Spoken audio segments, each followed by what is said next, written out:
Hello everyone, welcome back to my channel. Throughout her life, Etta James' experiences with drug addiction were as well known as her singing, but although she claimed that her singing never seemed to suffer, her drug addiction and the resulting emotional turmoil were not the only hardship that James was forced to confront and deal with. James was subjected to physical abuse, exploitation, imprisonment, and health issues over the course of her entire life, and her feelings toward these myriads of tragic experiences sometimes ended up being represented in her music, with more than one song reflecting how she felt about the trauma. In her autobiography, Rag to Survive, she wrote that R&B vocalists are honest when we sing that we are incapable of lying in our music. While her music took her to great heights, several critically acclaimed albums, a Rock and Roll Hall of Fame induction, and 3 Grammys and multiple nominations. Her treasuries ultimately left her filled with Rag, but it was that track that kept her going. Without it, I would have been whipped long ago. With it, I got a lot more songs to sing, she wrote. Born on January 25, 1938 in Los Angeles, California, Etta James' early childhood was tumultuous because her mother Dorothy Hawkins repeatedly kept passing off the responsibility of raising James to other people in her life. Hawkins was only 14 years old when she had James and was subjected to forced sterilization afterward. Hawkins would be out of James' life for months at a time and was so absent from her life that James referred to her as a mystery lady and described her as a crazy nightmare in her book. Even when her mother would reappear and take James, she would inevitably end up abandoning her daughter once again to go out. When she was not back in the morning, James would start crying, hungry and afraid that Dorothy would never come back, that no one would ever find me in this god-awful furnished room. James writes in Rag to Survive, because of her mother's repeated abandonment, James told NPR that she went to therapy later in her life for all the negative feelings she developed as a result. She also attributed some of these feelings as the reason she started singing, and so she did the best for me, because if she had tried to take me with her, she was just a child. What would she have done with me? Would I have been singing today? Would I have been anything, While Dorothy Hawkins was gone from Etta James' life, James would stay with various people like her aunt or foster parents, most notably Lula and J.C. Rogers, called Mama Lou and Sarge by James. While she adored Mama Lou,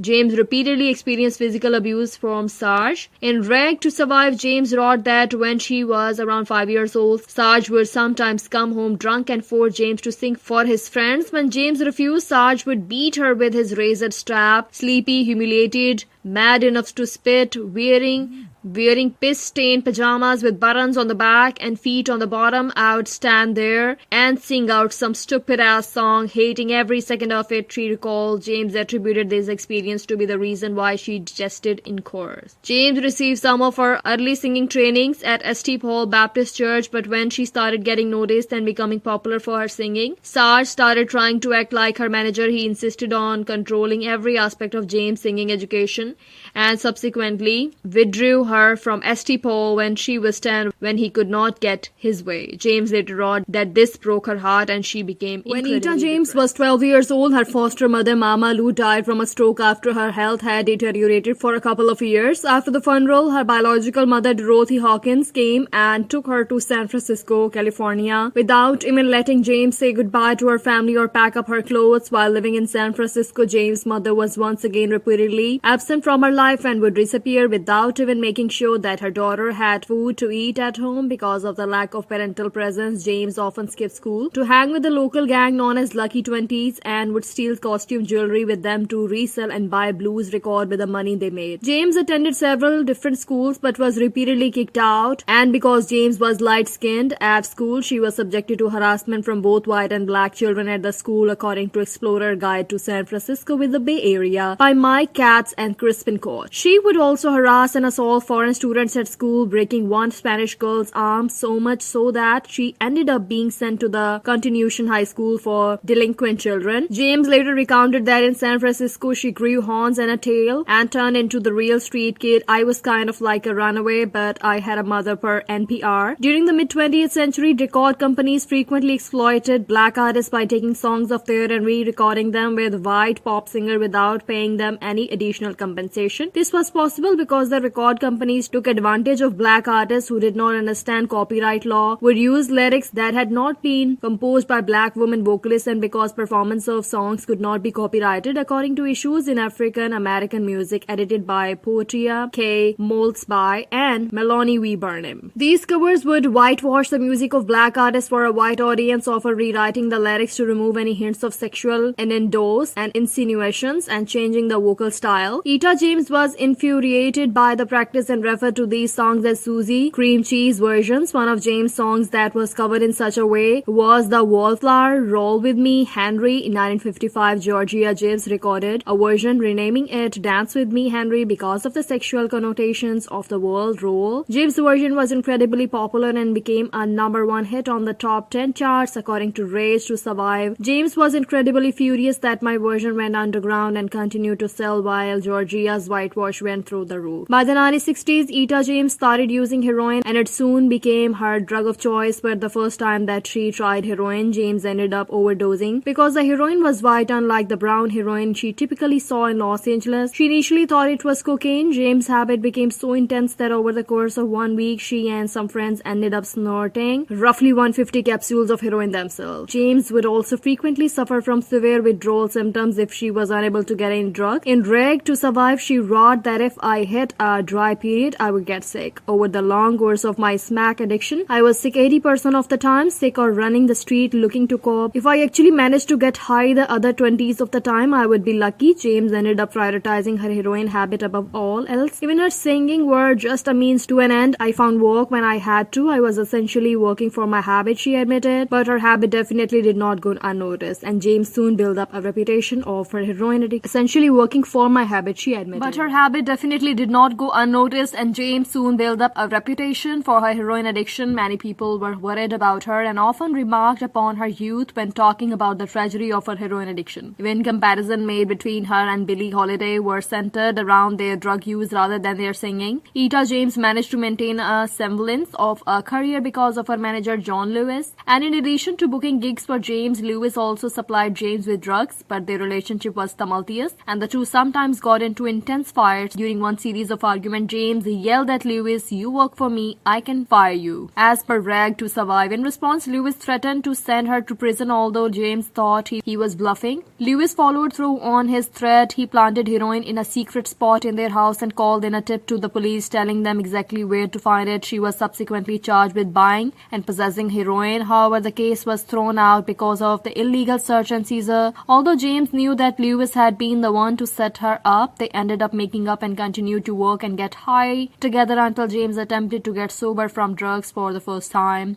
and Lewis' bad influence persisted even after James was sober. After she ran into Lewis after coming out of rehab, she ended up relapsing after watching him snort heroin in front of her. Despite Etta James' talent, her drug use affected her career, and it was not just her heroin addiction either. Her cocaine use was also spiraling, and she has no singing gigs or recording contracts with which to earn money to supply her drug use. James wrote in an autobiography that during the mid-1960s, my career was in the toilet. People tried to help, but I was hell-bent on getting high, and during this time, she only had one song become a hit on the pop and R&B charts, In the Basement. Her record company was especially annoyed with her behavior because she would often come to the recording studio high or drunk, unable to stand, much less sing. Around the late 1960s, when James was arrested for buying and possessing heroin in Manhattan, New York, her lawyer reached out to the record company to pay her bail because she did not have any money to do so herself. But the record company refused because they thought that spending some time in jail would be a punishment she could learn from while also getting sober in the meantime. Richard Siracusa writes in Stranger Than Fiction, when Etta James decided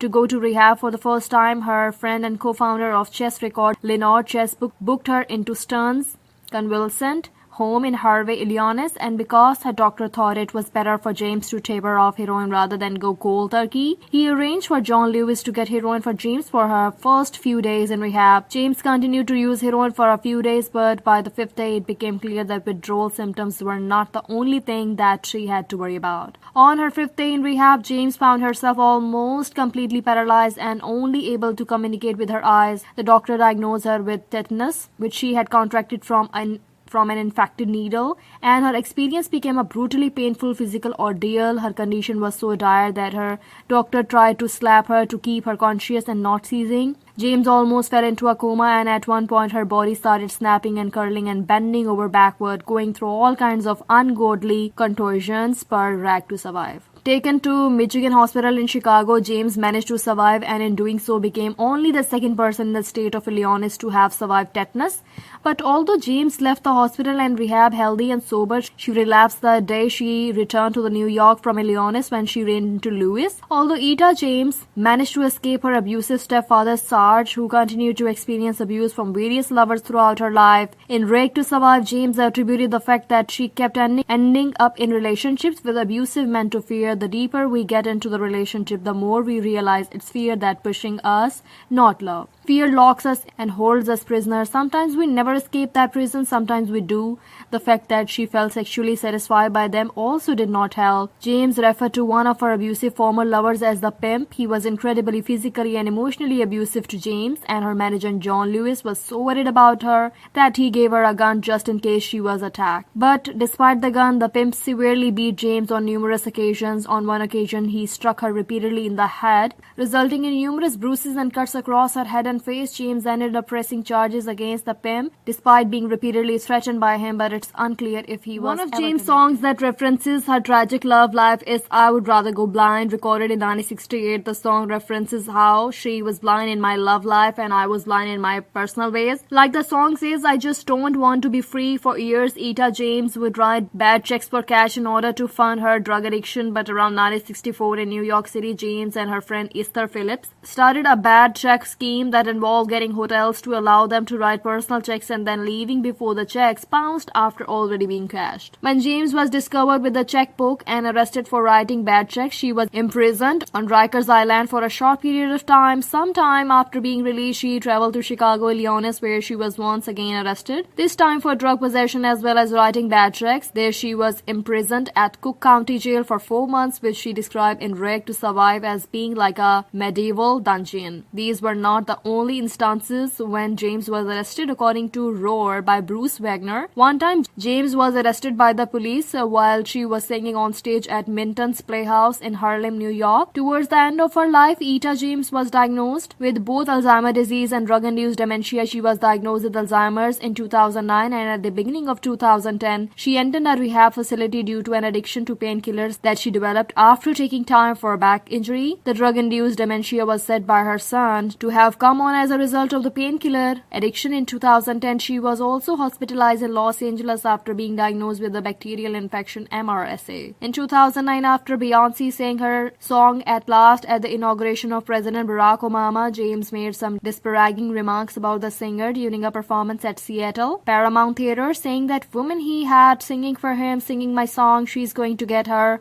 whooped. James also claimed that she could not stand Beyonce. She has no business up there, singing up there on the big old President Day. Gonna be singing my song that I have been singing forever. Her son Donto James later stated publicly that these comments were partially said as a result of her drug-induced dementia. The dementia followed her through the end of her life. On January 20, 2012, James died from complications from leukemia at Riverside Community Hospital in Riverside, California. She had been diagnosed with chronic leukemia just a year before. Thanks for watching, everyone. Please like, share, comment, and subscribe.